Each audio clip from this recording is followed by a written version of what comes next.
Il a dit, mieux vaut marcher seul que marcher avec un idiot. Si vous le voulez, consciemment, vous pouvez évoluer ce soir. Il n'y a pas de limite à ce qu'un être humain peut devenir. C'est quelque chose que chaque être humain doit faire.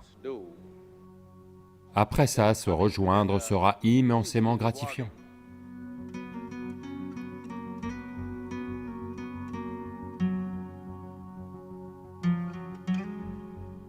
Lorsqu'on a demandé à Gautama le Bouddha,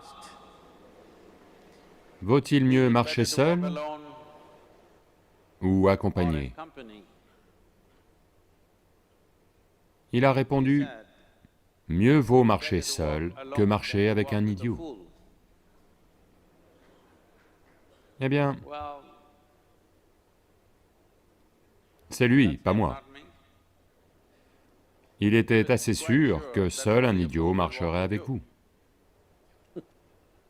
Donc il a dit, mieux vaut marcher seul que marcher avec un idiot. Certaines traditions dans ce pays disent, quand vous voulez faire un voyage court et rapide, marchez seul. Quand vous voulez faire un long voyage, marchez accompagné. Mais la chose importante, c'est qui marche avec vous. Être ensemble n'est pas toujours bon. Bien souvent, être ensemble peut être une nuisance. Donc, avant tout, à moins que vous ne soyez un jumeau, et même là, on arrive seul et on repart seul. Si l'on ne sait pas comment être tout seul, ou toute seule, alors être ensemble peut être très gênant. On nous appelle êtres humains.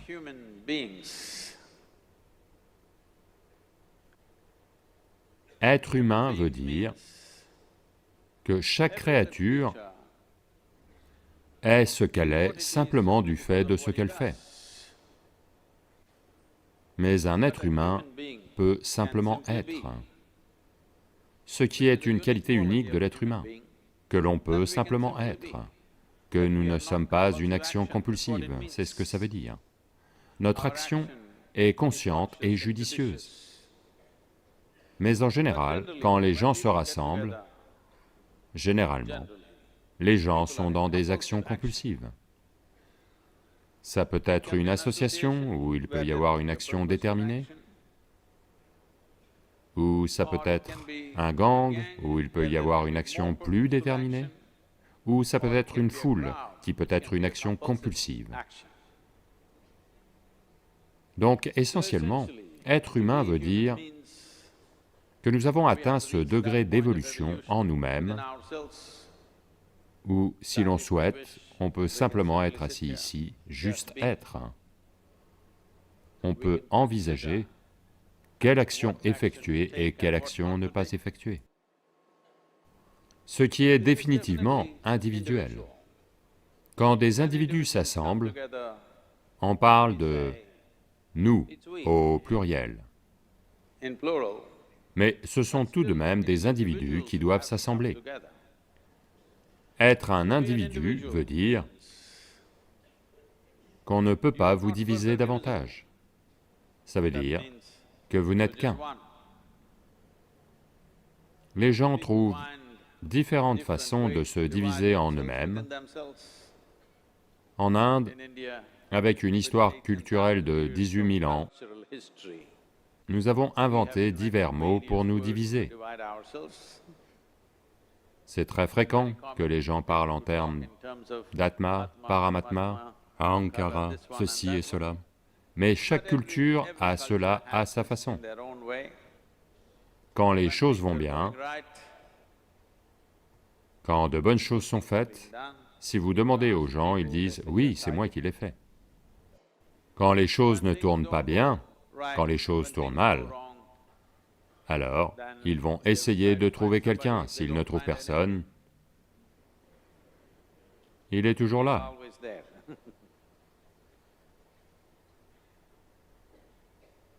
Quand ils sont vraiment merveilleux, bien sûr, ils deviennent fiers d'être aussi merveilleux. Quand ils deviennent méchants, ils disent « c'était mon ego ». Monsieur Ego est toujours un coupable idéal. Donc individu veut dire que si je suis merveilleux, c'est moi, si je suis méchant, c'est moi. Vous tous, êtes-vous merveilleux 24 heures sur 24? Allô? Êtes-vous merveilleux 24 heures sur 24? Non, non, parfois merveilleux, parfois méchant, parfois beau, parfois laid. C'est ok. Si l'on comprend que c'est moi qui suis capable d'être absolument merveilleux, et c'est moi qui suis capable d'être absolument horrible à un autre moment, alors, progressivement, le nombre de moments de méchanceté va sans cesse diminuer. Si je vois ce qui est merveilleux, c'est moi, ce qui est méchant, c'est... En Inde, on a beaucoup de mots, c'est mon karma, qu'est-ce que j'y peux? Non, vous devez corriger cela. Être un individu est très important. Ça veut dire qu'on ne peut pas vous diviser davantage. Si je suis merveilleux, c'est moi, si je suis méchant, c'est moi. Si je réussis, c'est moi, si j'échoue, c'est moi. Vous devez régler cela. Je vous pose juste une question simple. En celui-ci, combien de personnes? Allô? Combien de personnes en vous? Une, deux? Une seule. Si vous êtes un, vous êtes un être humain normal.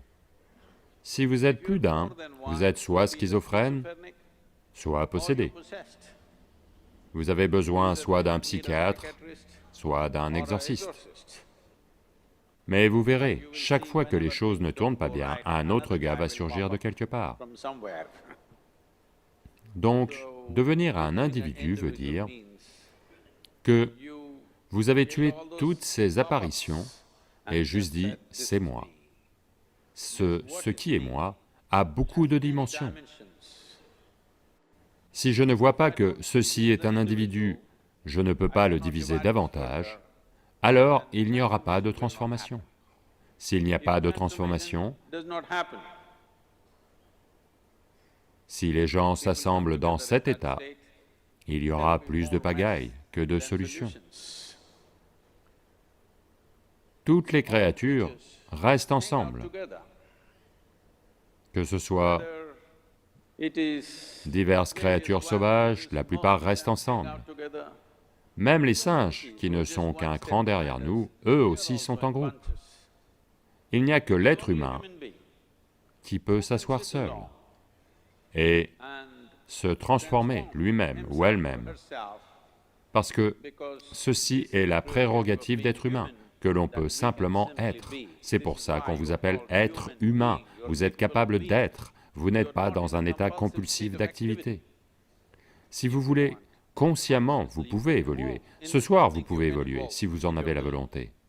Ça ne prend pas 1 million d'années, parce que notre évolution n'est plus biologique, notre évolution est consciente. Pour toute autre créature, elle est fixée. La nature a défini 2 lignes, entre lesquelles toutes les autres créatures vivent et partent. Mais une fois que vous arrivez en tant qu'être humain, il n'y a que la ligne du bas, il n'y a pas de ligne du haut.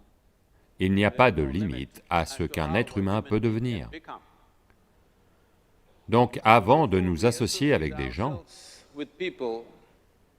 il serait bon, chaque jour, le matin ou pendant une certaine période de votre vie, de se retirer pour passer un peu de temps avec soi-même et voir comment, de quelle façon, ceci peut être un peu mieux qu'il ne l'était hier. Cette vie, comment elle peut être une vie un peu meilleure qu'elle ne l'était hier? Parce que la plupart des gens se rejoignent pour leurs besoins. Pour satisfaire leurs besoins, les gens se rejoignent. Certains se rejoignent pour atteindre un but ou pour une cause. Certains se rejoignent pour manger, boire, Et être ensemble parce qu'ils ne peuvent pas être seuls, c'est quelque chose que chaque être humain doit faire. Un certain temps, vous faites une chose, juste 24 heures, prenez congé de tout, pas aujourd'hui, là vous êtes parmi des gens. À un moment où vous faites une pause, juste 24 heures, et ne lisez pas, ne regardez pas la télévision, n'utilisez pas de téléphone. Simplement, soyez assis dans votre chambre, alerte, sans dormir. Et si vous observez la nature de votre mental, vous allez vous-même certifier que ceci est un fou. Parce que la plupart des gens, leur mental ne peut pas rester sur une seule chose. À moins qu'ils ne soient dans l'action, ils ne peuvent simplement pas être ici. Ils sont dans un état compulsif d'activité psychologique. Quand vous êtes comme ça, vous ne pouvez pas être. Cela veut dire que vous ne pouvez pas être un être humain. Être doit arriver. Alors seulement, être ensemble sera très riche. Si vous savez comment être seul, alors se rejoindre sera extrêmement gratifiant et d'une immense valeur. Ça veut dire que l'on s'est rejoint consciemment.